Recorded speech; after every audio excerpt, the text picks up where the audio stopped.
Returning Home by Cathy Dellinger.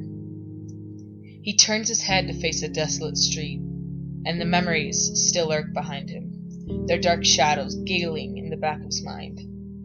Thick drops of sweat trickle down the side of its cheek, bursting onto the concrete below, landing right by his boots and disintegrating forever. Like his ability to feel again, his ability to love. The house on the end of the street stands in front of him, wilted, watching his every move, and remorse suddenly feels heavier on his shoulders, shoving his sagged, uniformed arms down to the ground, near the overgrown weeds shooting up from the worn stones he used to walk on. There's chipped paint peeling off the faded blue boards, aging with each year he missed.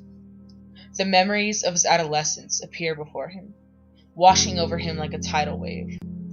Cold splashes of water flooding in his mind, drowning all his other thoughts. But the water abruptly subsides, and he feels nothing. Opening the door to what once held his youth, the dark walls swiftly cave in on him, bringing the distorted crowd of strange faces closer and closer. And there are eyes, a pair of shining blue eyes he recognizes, brighter than the flash of light that stole him away from her, brighter than the stars he never saw each night without her.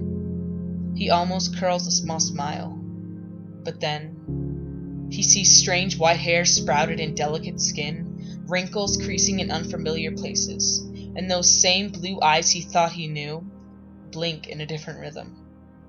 Her rosy lips softly brush his cheek, but the kiss only lingers for a second. Like a dead rose that once flourished, he watches it crumble up, now dilapidated and lifeless, as it collapses to the floor, and he feels nothing again. Foreign expressions exchanged across the table, pats on the shoulder and quick embraces. Then words, meaningless words, swell the room around him. They zoom past him, buzzing like crazed hornets, but they only zip through his mind quickly, in one ear, out the other.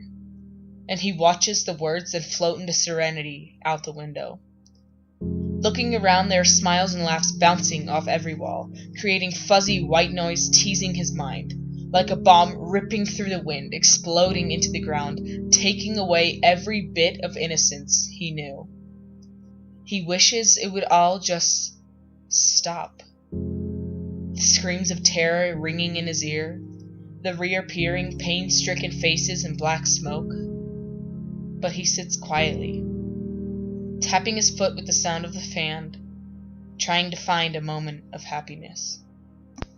His hands and mouth both tightly clasped shut, holding the whispering secrets of 6 years he will never get to share. He lifts his heavy head and glances up. The walls start spinning around him, circling and circling. He's shaking his head and his mouth is uncontrollably trembling. Trembling he can't stop. Trembling that hasn't happened in 6 years.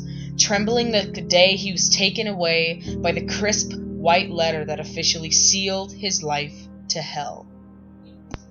6 years ago, his heart embraced the affection of his dear family. He knew how to love, he knew how to live.